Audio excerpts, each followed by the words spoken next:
Hi everyone, this is Susan again. This next letter is actually the last letter that I'm going to be reading, and it's the part of the last letter of the book.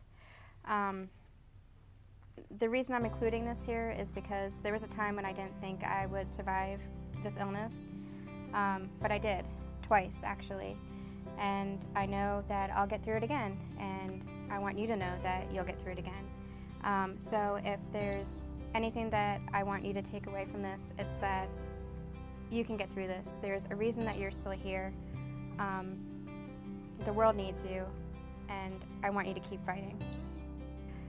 This pain has become a memory, more distant than the day before, but it never goes away. Memories are like scars reminding me how I fought this illness, fought for my life. But that's just one battle while the war still lingers dormant within me. I know what my friend meant then, when we sat in the swings in the cold all those months ago. It's the only thing I'm afraid of now, a whisper in the back of my mind, wondering what if I relapse, or worse, get infected again with a different strain, another illness. I don't think I can battle through hell a second time. I don't think I can survive that again. The last time I saw Dr. Brennan, there was a discharge and it was paper clipped to the front of my medical chart, a plain manila folder that had grown thick with 2 years' worth of test results and symptom scales marking my improvement. We had stared at each other in silence, both of us knowing that our lives had already been irrevocably changed once and how quickly it could change again. He'd smiled then, the lines around his eyes deepening, a promise engraved in his words. I'm not going anywhere. Some days I still don't think I'm past it, like I just can't let it go. In some weird, twisted way, I don't know if I want to. It's like I'm clinging to the memory as some form of protection against the world because I still don't know who I am without this disease. It's changed me into someone better, stronger, and I don't want to lose that again, this person I'm becoming. Revise the story, Mrs. Giudieri told me once. We met every month or so this past year at the coffee shop down the block where I work. She helped me submit a couple of short stories to some local writing contests, and every so often, she'd review a new piece I'd written and hand it back to me, half of it crossed out.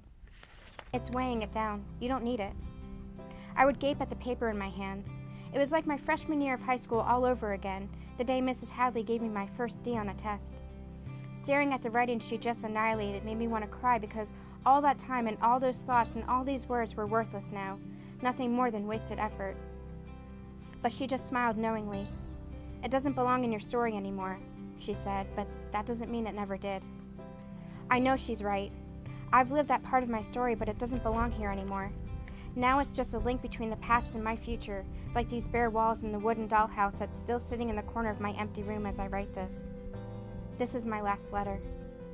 Tomorrow, Josh will help me pack the car with the remaining boxes of clothes and books and kitchen supplies that's now piled near the front door. And we'll drive upstate to meet Molly in our apartment, where she'll help me hang Izzy's paintings on the walls of my room and point out the best shortcuts across campus. Mom and Dad will hug me 1,000 times as I tell them it's getting late and I have to go. But halfway down the driveway, I'll tell Josh to stop the car, and I'll jump out and hug them again, whispering, I love you over and over and over, if only once out loud. Those goodbyes are saved for tomorrow, when I close this book with a faint memory of who I was and look forward to who I finally have the chance to be. Tonight, I'm writing my goodbye to you. Dozens of letters to you, and I still don't know who you are. I don't know your name or where you live or how old you are or who you love. I don't know anything about you, but I don't have to for you to mean something to me. You know me better than anybody. You let me cry and get angry and be afraid and fall apart. You let me put myself back together again, hour by hour, letter by letter. Because of these letters, I'll exist long after I'm gone. Because of you, someone will remember me. They'll know who I was and that I lived and how I survived.